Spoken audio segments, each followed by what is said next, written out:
ತಾಲೂಕಿನ ಟಿ ಹೊಸಹಳ್ಳಿ ಗ್ರಾಮದ ಮಂಗಳಮ್ಮ ಮಂಜುನಾಥ್ ಎಂಬ ಇವರಿಗೆ 12 ಕುಂಟೆ ಜಮೀನಿದ್ದು ಜಮೀನಿನಲ್ಲಿ ಮನೆಯನ್ನು ನಿರ್ಮಿಸಿಕೊಂಡಿದ್ದಾರೆ. ಕಳೆದ 3 ವರ್ಷಗಳಿಂದಲೂ ಜಮೀನಿಗೆ ಮನೆಗೆ ಓಡಾಡಲು ಪಕ್ಕದ ಜಮೀನಿನ ದಾರಿಯನ್ನೇ ಅವಲಂಬಿಸಿದ್ರು.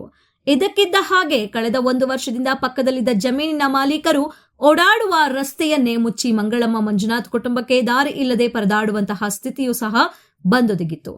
ಈ ಬಡ ಕುಟುಂಬದ ಸಮಸ್ಯೆಯನ್ನ ವಿಡಿಯೋವೊಂದು ಹೇಗೋ ಹೈಕೋರ್ಟ್ ವಕೀಲರಾದ ಹರಿರಾಮ್ ರವರ ಕೈ ಸೇರಿದೆ.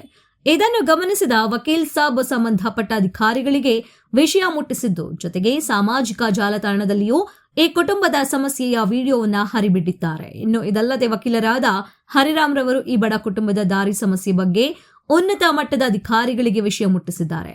ಬಳಿಕ ತುರುವೇಕೆರೆ ತಾಲೂಕು ದಂಡಾಧಿಕಾರಿ ಅಹಮದ್ ರವರು ಸಹ ತನ್ನ ವ್ಯಾಪ್ತಿಗೆ ಒಳಪಡುವ ನಿಟ್ಟಿನಲ್ಲಿ ಸಮಸ್ಯೆಯನ್ನು ತಿಳಿದು ಕೂಡಲೇ ಸ್ಥಳಕ್ಕೆ ತೆರಳಿ ಪರಿಶೀಲಿಸಲಾಗಿ ಮಂಗಳಮ್ಮ ಮಂಜುನಾಥ್ ಎಂಬ ಕುಟುಂಬಕ್ಕೆ ಪಕ್ಕದ ಜಮೀನಿನ ಮಾಲೀಕ ಹಾಗೂ ಕೆಲ ವ್ಯಕ್ತಿಗಳು ದಾರಿ ಬಿಡದೆ ತೊಂದರೆ ಕೊಡುತ್ತಿರುವುದು ಬೆಳಕಿಗೆ ಬಂದಿದೆ.